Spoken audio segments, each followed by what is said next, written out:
Okay, David Crean, who's not a top fan. And David, you have some work to do. I expect better than this, and I have to tell you, I think you should keep that focused in the front of your head. That every day you should wake up and every night before you go to bed, you should be saying to yourself, top fan, got to get there. You can do it, man. Says the federal government forced states to comply with desegregation during the 1970s by threatening to cut off federal funding. Why doesn't the Trump administration do the same to sanctuary cities? I don't know. I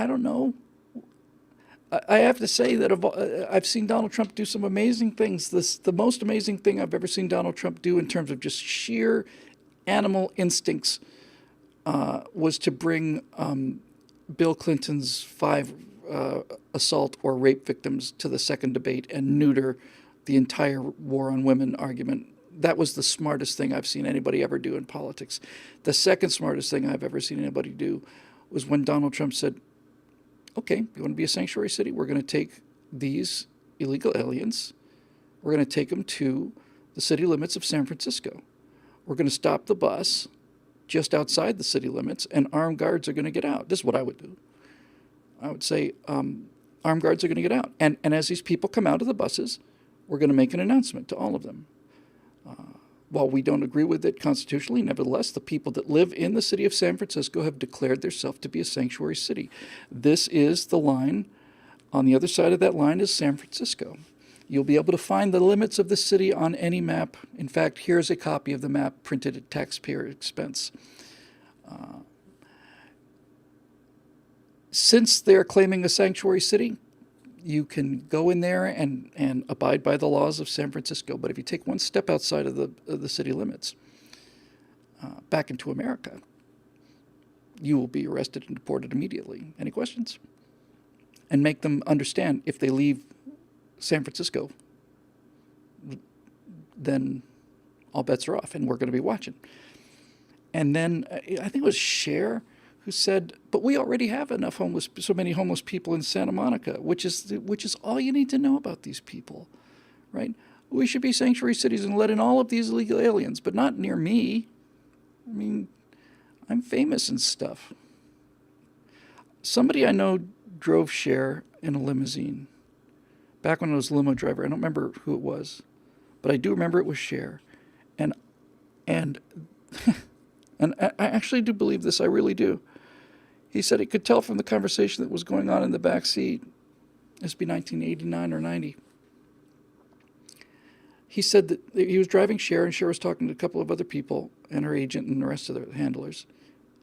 And the driver said that Cher believed that Mount Rushmore was a natural formation.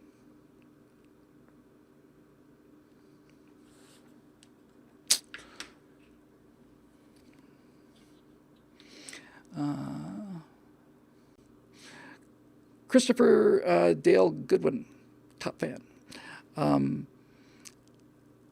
If the rule of law returned to our country, would there be a place for the Democratic Party? Wouldn't they have to completely reform? What would that look like? See, this is the thing that I want to be crystal clear about. If the rule of law returned to the country, the Democrats would be up a creek, and so would the Republicans. When we think about the fact that, all of the freedoms that have been erased over the history of this country, just since Tim Conway was doing his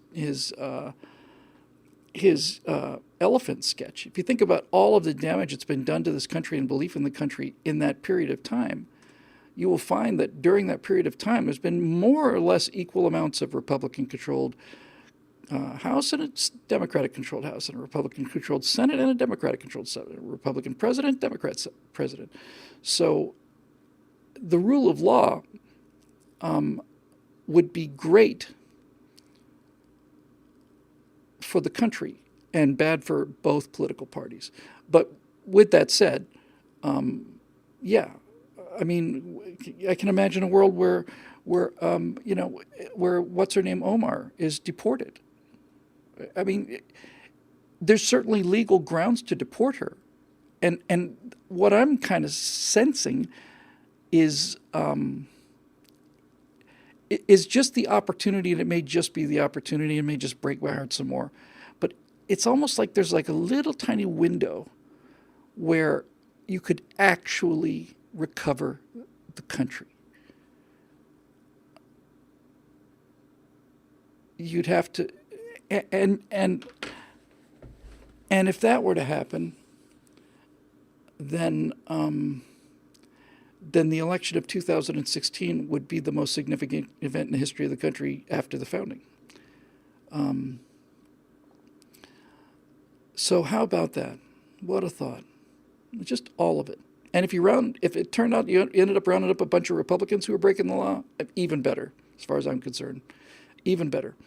Because I kind of want to be where the truth is, and that's pretty much been my goal the whole time. So we'll see.